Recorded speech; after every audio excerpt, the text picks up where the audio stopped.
मैं नास्तिक क्यों हूँ? यह एक लेख है जिसे भगत सिंह ने जेल में रहते हुए लिखा था और यह 27 सितंबर 1931 को लाहौर के अखबार द पीपल में प्रकाशित भी हुआ था।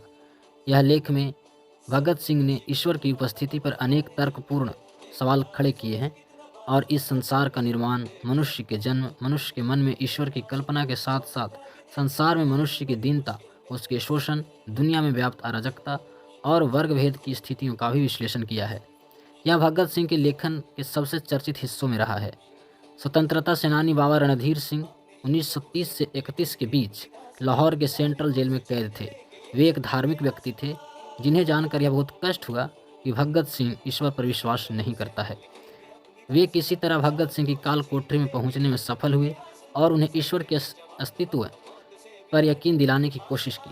असफल होने पर बाबा ने नाराज होकर कहा, प्रसिद्धि से तुम्हारा दिमाग खराब हो गया है और तुम अहंकारी बन गए हो, जो कि एक काले पर्दे की तरह तुम्हारे और ईश्वर के बीच खड़ी है। इस टिप्पणी के जवाब में ही भगत सिंह ने यह लेख लिखा था। भगत सिंह लिखते हैं, एक नया प्रश्न उठ खड़ा हुआ है। क्या मैं किसी अहंकार के कारण सर्वशक्तिमान, सर्वव्यापी तथा सर्वज्ञानी ईश्वर के अस्तित्व पर विश्वास नहीं करता हूँ? मेरे कुछ दोस्त शायद ऐसा कहकर मैं उन पर बहुत अधिकार नहीं जमा रहा हूँ, मेरे साथ अपने थोड़े से संपर्क में इस निष्कर्ष पर पहुंचने के लिए उत्सुक है कि मैं ईश्वर के अस्तित्व को नकार कुछ ज़रूरत से ज़्यादा आगे बढ़ रहा हूं और मेरे घमंड ने कुछ हद तक मुझे इस अविश्वास के लिए उकसाया है। मैं ऐसी कोई शेखी नहीं बघारता कि मैं मानवीय कमजोरियों से ऊपर हूं। मैं एक मनुष्य हूं और इससे अधिक कुछ भी नहीं। कोई भी इससे अधिक होने का दावा नहीं कर सकता। यह कमजोरी मेरे अंदर भी है। अहंकार भी मेरे स्वभाव का अंग है। अपने कॉमरेडों के बीच मुझे निरंकुश कहा जाता था। यहाँ तक कि मेरे दोस्त भी, श्री बटुकेश्वर कुमार दत्त भी मुझे कभी कभी ऐसा कहते थे।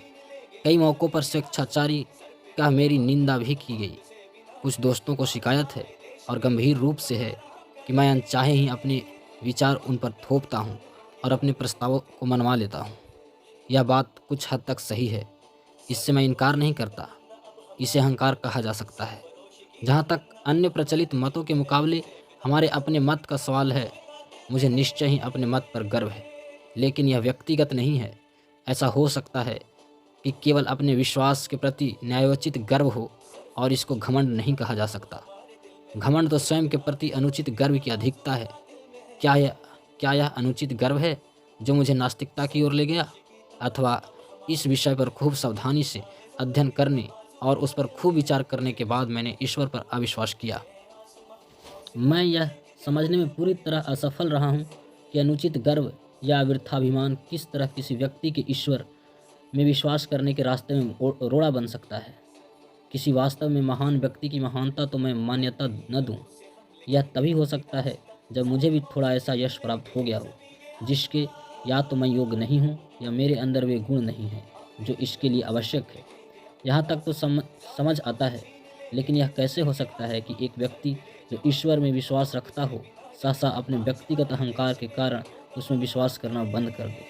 दो ही रास्ते संभव है। या तो मनुष्य अपने को ईश्वर का प्रतिद्वंदी समझने लगे या वह स्वयं को ईश्वर मानना शुरू कर दे। इन दोनों ही अवस्थाओं में वह सच्चा नास्तिक नहीं बन सकता। पहली अवस्था में तो वह अपने प्रतिद्वंदी के अस्तित्व को नकारता ही नहीं है। दूसरी अवस्था में भी वह एक ऐसी चेतना के अस्तित्व को मानता है जो पर्दे के पीछे से प्रकृति के सभी गतिविधियों का संचालन करती है। मैं तो उस सर्वशक्तिमान परमात्मा के अस्तित्व से ही इनकार करता हूँ। यह अहंकार नहीं है जिसने मुझे नास्तिकता के सिद्धांत को ग्रहण करने के लिए प्रेरित किया। मैं ना तो एक प्रतिद्वंदी हूँ, ना ही एक अवतार और ना ही स्वयं परमात्मा। इस अभियोग को अस्वीकार करने के लिए आइए तथ्यों पर गौर करें। मेरे इन दोस्तों के अनुसार दिल्ली बम केस और लाहौर षड्यंत्र केस के दौरान मुझे जो अनावश्यक यश मिला, शायद उस कारण मैं वृथाभिमानी हो गया हूँ। मेरा नास्तिकतावाद कोई अभी हाल की उत्पत्ति नहीं है। मैं तो ईश्वर पर विश्वास करना तब छोड़ दिया था जब मैं एक अप्रसिद्ध नौजवान था। कम से कम एक कॉलेज का विद्यार्थी तो ऐसे किसी अनुचित अहंकार को नहीं पाल पोस सकता जो उसे नास्तिकता की ओर ले जाए। यद्यपि मैं कुछ अध्यापकों का चहेता था तथा कुछ अन्य को मैं अच्छा नहीं लगता था, पर मैं कभी भी बहुत मेहनती अथवा पढ़ाकू विद्यार्थी नहीं रहा। अहंकार जैसी भावना में फंसने का कोई मौका ही नहीं मिल सका। मैं तो एक बहुत लज्जालु स्वभाव का लड़का था, जिसकी भविष्य के बारे में कुछ निराशावादी प्रकृति थी। मेरे बाबा, जिनके प्रभाव में मैं बड़ा हुआ, एक रूढ़िवादी आर्य समाजी हैं। एक आर्य समाजी और कुछ भी हो, नास्तिक नहीं होता। अपनी प्राथमिकता शिक्षा पूरी करने के बाद मैंने डीएवी स्कूल लाहौर में प्रवेश लिया और पूरे 1 साल उसके छात्रावास में रहा। वहाँ सुबह और शाम की प्रार्थना के अतिरिक्त घंटों गायत्री मंत्र जपा करता था। उन दिनों मैं पूरा भक्त था। बाद में मैंने अपने पिता के साथ रहना शुरू किया। जहाँ तक धार्मिक रूढ़िवादिता का प्रश्न है, वह एक उदारवादी व्यक्ति हैं। उन्हीं की शिक्षा से मुझे स्वतंत्रता के ध्येय के लिए अपने जीवन को समर्पित करने की प्रेरणा मिली। किंतु वे नास्तिक नहीं हैं। उनका ईश्वर में दृढ़ विश्वास था। वे मुझे प्रतिदिन पूजा प्रार्थना के लिए प्रोत्साहित करते थे। इस प्रकार मेरा पालन पोषण हुआ। असहयोग आंदोलन के दिनों में राष्ट्रीय कॉलेज में प्रवेश लिया। यहाँ आकर ही मैंने सारी धार्मिक समस्याओं, यहाँ तक कि ईश्वर के अस्तित्व के बारे में उदारतापूर्वक सोचना, विचारना और उसकी आलोचना करना शुरू किया। पर अभी भी मैं पक्का आस्तिक था। उस समय तक मैं अपने लंबे बाल रखता था। यद्यपि मुझे कभी कभी सिख या अन्य धर्मों की पौराणिकता और सिद्धांतों में विश्वास न हो सका था, किंतु मेरी ईश्वर के अस्तित्व में दृढ़ निष्ठा थी। बाद में मैंने क्रांतिकारी पार्टी से जुड़ा। वहाँ जिस पहले नेता से मेरा संपर्क हुआ, वो पक्का विश्वास न होते हुए भी ईश्वर के अस्तित्व को नकारने की साहस नहीं कर सकते थे। ईश्वर के बारे में मेरे हठपूर्वक पूछते रहने पर वे कहते, जब अच्छा हो तब पूजा कर लिया करो। यह नास्तिकता है जिसमें साहस का अभाव है।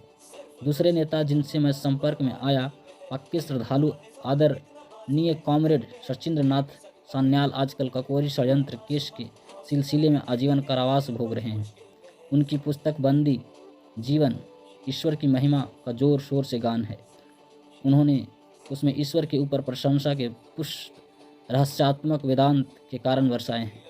28 फरवरी 1925 को पूरे भारत में जो दिल रिवॉल्यूशनरी क्रांतिकारी पर्चा बांटा गया था, वह उन्हीं के बौद्धिक श्रम का परिणाम है। उसमें सर्वशक्तिमान और उसकी लीला एवं कार्यों की प्रशंसा की गई है। मेरा ईश्वर के प्रति अविश्वास का भाव क्रांतिकारी दल में भी प्रस्फुटित नहीं हुआ था। काकोरी के सभी 4 शहीदों ने अपने अंतिम दिन भजन प्रार्थना में गुजारे थे। राम प्रसाद बिस्मिल एक रूढ़िवादी आर्य समाजी थे। समाजवाद तथा साम्यवाद में अपने बृहद अध्ययन के बावजूद राजेंद्र लाहिड़ी उपनिषद एवं गीता के श्लोकों के उच्चारण की उसकी अभिलाषा को दबा न सके। मैंने उन सब में सिर्फ एक ही व्यक्ति को देखा जो कभी प्रार्थना नहीं करता था और कहता था, दर्शन शास्त्र मनुष्य की दुर्बलता अथवा ज्ञान के सीमित होने के कारण उत्पन्न होता है। वह भी आजीवन निर्वासन की सजा भोग रहा है, परंतु उससे भी ईश्वर के अस्तित्व को नकारने की कभी हिम्मत नहीं की। इस समय तक मैं केवल एक रोमांटिक आदर्शवादी क्रांतिकारी था। अब तक हम दूसरों का अनुसरण करते थे। अपने कंधों पर जिम्मेदारी उठाने का समय आया था। यह मेरे क्रांतिकारी जीवन का एक निर्णायक बिंदु था। अध्ययन के पुकार मेरे मन के गलियारों में गूंज रही थी। विरोधियों द्वारा रखे गए तर्कों का सामना करने योग्य बनने के लिए अध्ययन करो। अपने मत के पक्ष में तर्क देने के लिए सक्षम होने के वास्ते पढ़ो। मैंने पढ़ना शुरू कर दिया। इससे मेरे पुराने विचार व विश्वास अद्भुत रूप से परिष्कृत हुए। रोमांस की जगह गंभीर विचारों ने ले ली। न और अधिक रहस्यवाद, ना ही अंधविश्वास। यथार्थवाद हमारा आधार बना। मुझे विश्व क्रांति के अनेक आदर्शों के बारे में पढ़ने का खूब मौका मिला। मैंने अराजकतावादी नेता बाबू बाकुनिन को पढ़ा, कुछ साम्यवाद के पिता मार्क्स को, किंतु अधिक लेनिन, ट्रॉट्स्की व अन्य लोगों को पढ़ा जो अपने देश में सफलतापूर्वक क्रांति लाए थे। वे सभी नास्तिक थे। बाद में मुझे निर्लम स्वामी की पुस्तक सहज ज्ञान मिली। इसमें रहस्यवादी नास्तिकता थी। 1926 के अंत तक मुझे इस बात का विश्वास हो गया कि एक सर्वशक्तिमान परम आत्मा की बात, जिसने ब्रह्मांड का सृजन, दिग्दर्शन और संचालन किया, एक कोरी बकवास है। मैंने अपने इस अविश्वास को प्रदर्शित किया। मैंने इस विषय पर अपने दोस्तों से बहस की। मैं एक घोषित नास्तिक हो चुका था। मई 1927 में मैं लाहौर में गिरफ्तार हुआ। रेलवे पुलिस हवालात में मुझे 1 महीना काटना पड़ा।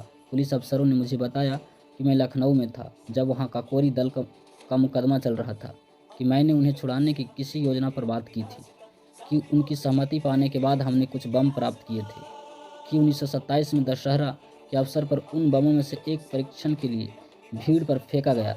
कि यदि मैं क्रांतिकारी दल की गतिविधियों पर प्रकाश डालने वाला एक वक्तव्य दे दूं तो मुझे गिरफ्तार नहीं किया जाएगा और इसके विपरीत मुझे अदालत में मुखबिर की तरह पेश किए बगैर रिहा कर दिया जाएगा और इनाम दिया जाएगा। मैं इस प्रस्ताव पर हंसा। यह सब बेकार की बात थी। हम लोगों की भांति विचार रखने वाले अपनी निर्दोष जनता पर बम नहीं फेंका करते। एक दिन सुबह सीआईडी के वरिष्ठ अधीक्षक श्री न्यूमन ने कहा कि यदि मैं वैसा वक्तव्य नहीं दिया तो मुझ पर काकोरी केस के संबंधित विद्रोह छेड़ने के षड्यंत्र तथा दशहरा उपद्रव में क्रूर हत्याओं के लिए मुकदमा चलाने पर बाध्य होंगे और उनके पास मुझे सजा दिलवाने तथा फांसी पर लटकाने के लिए उचित प्रमाण हैं। उसी दिन से कुछ पुलिस अफसरों ने मुझे नियम से दोनों समय ईश्वर की स्तुति करने के लिए फुसलाना शुरू कर दिया, पर अब मैं एक नास्तिक था। मैं स्वयं के लिए यह बात तय करना चाहता था, क्या शांति और आनंद के दिनों में ही नास्तिक होने का दंभ भरता हूँ या ऐसे कठिन समय में भी मैं उन सिद्धांतों पर अड़िग रह सकता हूँ। बहुत सोचने के बाद मैंने निश्चय किया कि किसी भी तरह ईश्वर पर विश्वास तथा प्रार्थना मैं नहीं कर सकता। नहीं, मैंने एक क्षण के लिए भी नहीं की। यही असली परीक्षण था और मैं सफल रहा। अब मैं एक पक्का अविश्वासी था और तब से लगातार हूँ। इस परीक्षण पर खड़ा उतरना आसान काम न था।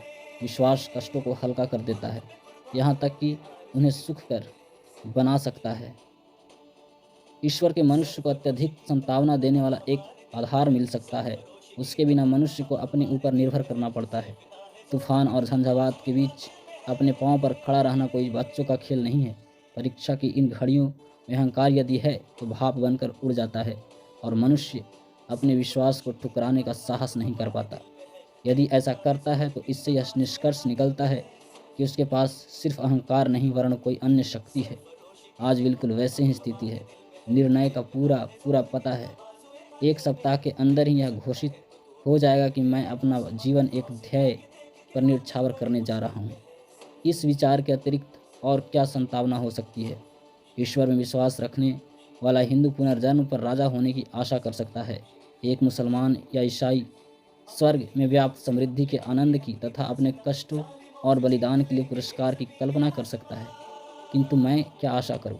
मैं जानता हूं कि जिस क्षण रस्सी के फंदा मेरे गर्दन पर लगेगा और मेरे पैरों के नीचे से तख्ता हटेगा, वह पूर्ण विराम होगा, वह अंतिम क्षण होगा। मैं या मेरी आत्मा सब वहीं समाप्त हो जाएगी। आगे कुछ न रहेगा। एक छोटी सी जूझती हुई जिंदगी जिसकी कोई ऐसी गौरवशाली परिणति नहीं है, अपने में स्वयं एक पुरस्कार होगी। यदि मुझ में इस दृष्टि से देखने का साहस हो, बिना किसी स्वार्थ के यहाँ के बाद पुरस्कार की इच्छा के बिना, मैंने अनासक्त भाव से अपने जीवन को स्वतंत्रता के ध्येय पर समर्पित कर दिया है, क्योंकि मैं और कुछ भी नहीं कर सकता था।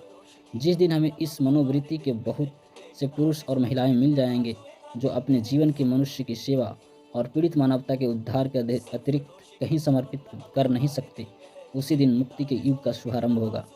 वे शोषकों, उत्पीड़कों और अत्याचारियों को चुनौती देने के लिए उत्प्रेरित होंगे, इसीलिए नहीं कि उन्हें राजा बनना है या कोई अन्य पुरस्कार प्राप्त करना है, यहाँ या अगले जन्म में या मृत्युपरांत स्वर्ग में। उन्हें तो मानवता की गर्दन से दास्ता का जुआ उतार फेंकने और मुक्ति एवं शांति स्थापित करने के लिए इस मार्ग को अपनाना होगा। क्या वे उस रास्ते पर चलेंगे जो उनके अपने लिए खतरनाक किंतु उसकी महान आत्मा के लिए एकमात्र कल्पनीय रास्ता है? क्या इस महान ध्येय के प्रति उनके गर्व का अहंकार कहकर उसका गलत अर्थ लगाया जाएगा? कौन इस प्रकार से घृणित विशेषण बोलने का साहस करेगा? या तो वह मूर्ख है या धूर्त। हमें चाहिए कि उसे क्षमा कर दें, क्योंकि वह उस हृदय में उद्वेलित उच्च विचारों, भावनाओं, आवेगों तथा उनकी गहराई को महसूस नहीं कर सकता। उसका हृदय मांस के टुकड़े की तरह मृत है। उसकी आंखों पर अन्य स्वार्थों के प्रेतों की छाया पड़ने से वे कमजोर हो गई हैं। स्वयं पर भरोसा रखने के गुण को सदैव अहंकार की संज्ञा दी जा सकती है। यह दुखपूर्ण और कष्टप्रद है, पर चारा ही क्या है।